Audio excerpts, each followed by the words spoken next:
Hello, Leo. Hope you folks are doing wonderful. You're my last reading for today, so I'm glad to wrap this up for you guys. Let's get started. We're having an overall spring check-in, spring equinox, Pisces new moon, pink moon coming up after that. We're getting started with your animal spirit oracle. Please like, share, comment, and subscribe. If it resonates, I love this card. Butterfly spirit. Transformation is beautiful. Number 11. Love it. I rarely get to pull this card. It's one of the most beautiful ones in there. Again, we're just doing like that spring energy. It's just talking about spring with all these like butterflies. Just it's bringing me. There's a place out here where I live called Callaway Gardens, and they have a butterfly house. And if you wear bright colors into the butterfly house, sometimes the butterflies will just come land on you, right? So pretty. Love that experience. So it's just talking about like going to museums, going to parks, going to gardens, going to butterfly houses, doing something different, coming out of your shell for spring. Transformation is beautiful. So something is transforming in your life. Let's unpack it a little bit more with the tarot.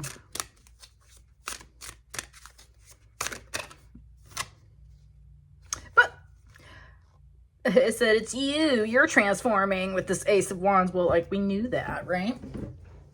We knew it was going to be you. So, Ace of Wands. Look at her beautiful moth slash butterfly wings. It is talking about the moth, and it's talking about that in the sense that moths are nocturnal, butterflies are in the daytime. So it's talking about possibly schedules right here. You might be transforming from a night shift to a day shift, or there might be something similar in that way, going from something that was more nocturnal, nighttime energy. And look at this little creature right here. I'm telling you, it's sleeping. So it's like literally waking up. It's like coming out. And these are like little eggshells. So it's like she like literally like a butterfly came out of the cocoon, shifting out of winter into spring, shifting from night to day energy is what I'm really getting off of this. So there's something kind of about the difference in lunar and solar energy, or quite literally the times, possibly the season itself coming into spring. Just coming out of your shell. Lighten up. I love it. Of course, Leo. Right? So, this crystal has been talking to me in these readings. I love it. Ooh, it just gave it straight up like some labyrinth energy, though. This is coming off like David Bowie, 100%.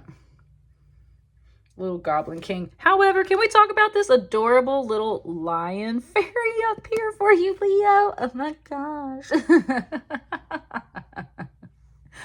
That is stinking cute in your reading, y'all. That is cute as hell.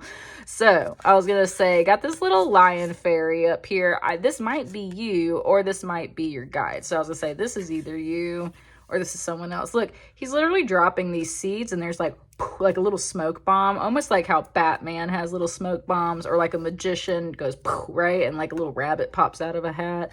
There's definitely some magic with this guy, with the fire energy, King of Wands. So, Leo, I would just, right off the bat, I would ultimately assume that this is you in a way, or someone very closely related to you. They may also be a Leo, because there is definitely a lion in this card. Ooh, oh, look at it mimicking her arms, though. Look at this. You see that? They're doing the same thing. This is you, Leo. You are this moth. Like, this is also you, but this is someone else. And this is more of you flying around as this little lion creature. It's like you picked up some tricks from, it said, a master, okay? There's the King of Wands. He just drops seeds into the ground and poof, things happen, right? Wands is always this growing energy. It's earth, but it's fire energy of earth with this wand here. The leaves are sprouting. That's what the land is doing right now in spring. So it's just talking about like, wow, it just said like he's like the spirit of spring in a way. That's what I'm saying. It's very personifying, very much personifying this energy as like that kind of David Bowie figure from Labyrinth, but it's overall coming off pretty positive. It's like he's just magical. So that's where it's kind of giving it to me like the spirit of spring in a way.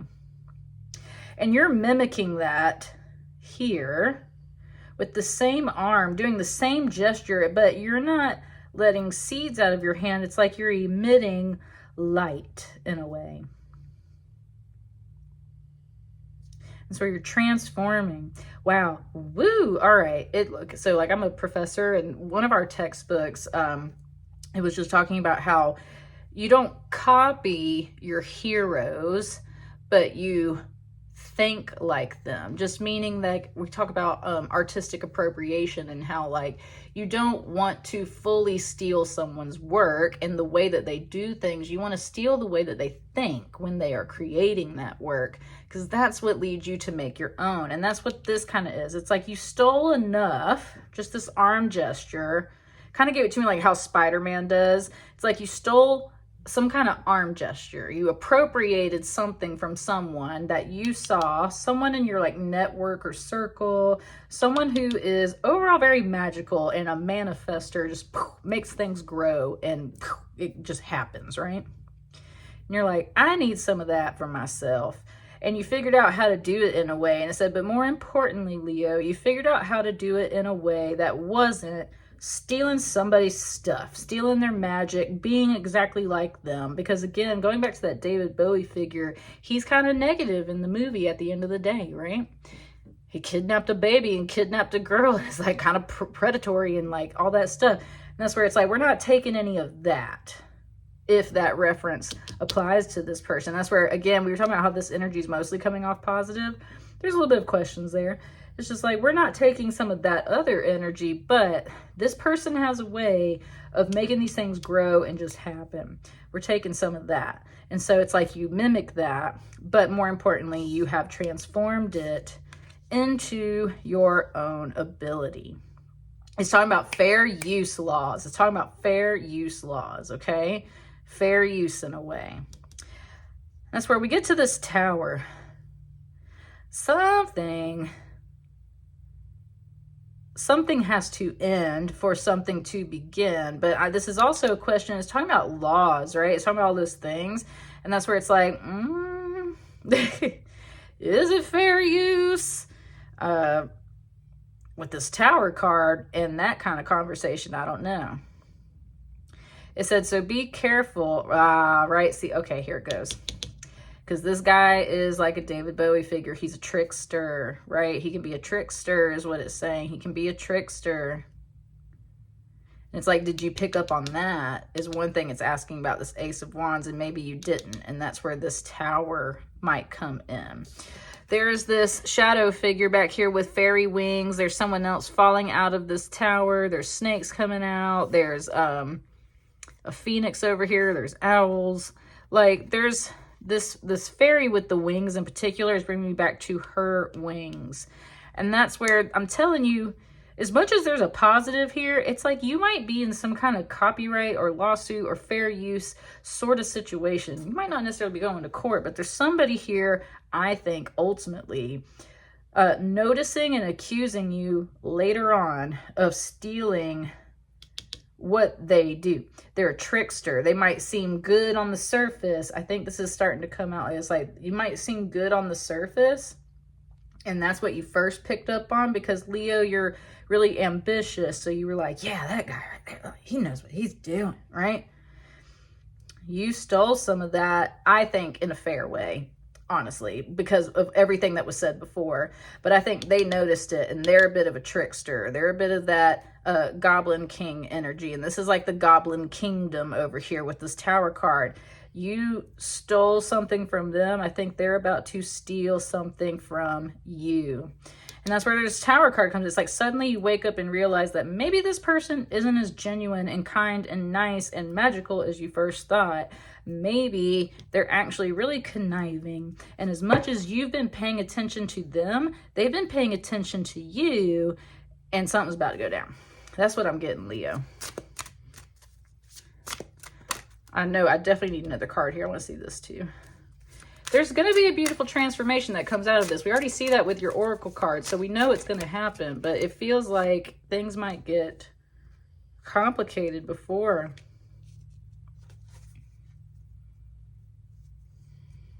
It just wants me to go ahead. Oh. Hang on.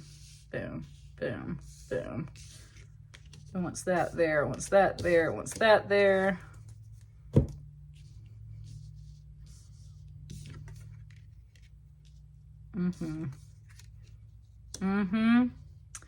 What did I just say about this guy being magic and a magician and everything? This is totally labyrinth. It's like your reading can go any of these freaking ways right now, all right? So it's very much painting you up as Sarah in the labyrinth.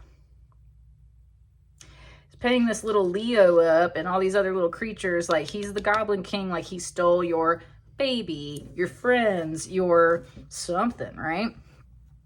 Something happens and it goes down and you realize that this guy is actually the magician. Now, again, every single one of these cards can have a good positive energy. I'm just telling you what the vibe is in here while I'm doing this reading. You realize this guy is the negative magician, right? He does pull something out of a hat. It's not a rabbit. It's this other kind of woman. It goes round and round and round. And the Goblin King in his kingdom, he sets all the rules. He is the magician. He's not just a Goblin King. He's like right? He like winds the clock back and makes her and winds it forward and changes all the rules that he first gave to Sarah in order for her to navigate the labyrinth. Wow. Something just said, how fucked up is that, right? Like, so Leo, you were like starting to go off now. You're like, how messed up is that? That he is the king. He sets all the rules and changes them at any time. That's what the Tower is. You realize that you were playing by his rules, but his rules never freaking mattered in a way. Somebody recognized that you like picked up on their tricks in their game, and like you are kind of sharp in that way, Leo. And that's the Tower that falls though for you, is you're like, wow, this person is messed up. Like they've made all these rules and they're not even following them. They make me stick to these rules. What the heck? And that's where you've been left a little bit in the dark with the Seven of Cups. It's like you've been waiting on certain opportunities. You've been waiting on certain moments, lucky breaks, things like that. And it just hasn't been coming through and you didn't know why. Why? Because this magician, who's this person, is over here. That's where it's like they're playing both sides of the game. That's why they're coming out on both sides over here. And I think around Easter time, honestly, Ostara, man, something gets revealed.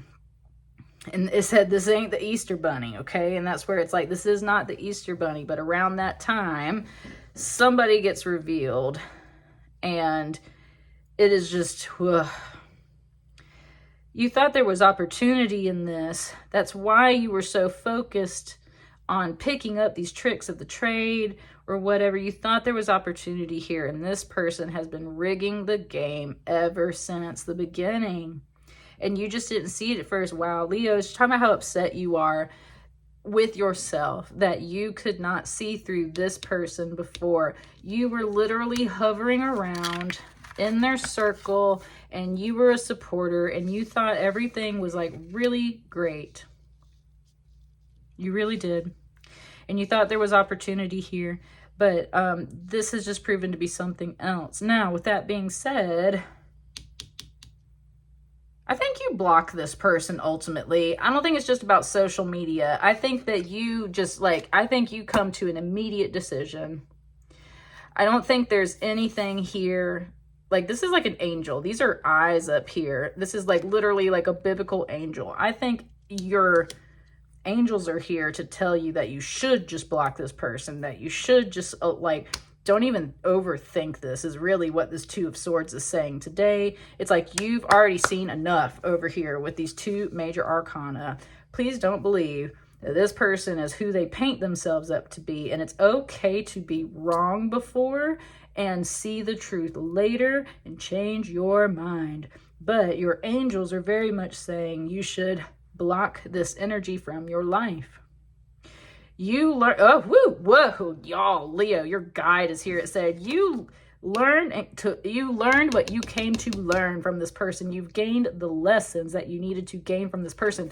It's saying stop standing around in this sad, melancholy energy, thinking that you did not gain anything from this experience. Yes, you did. Yes, you did. And you came out with this Ace of Wands. You got what you came for.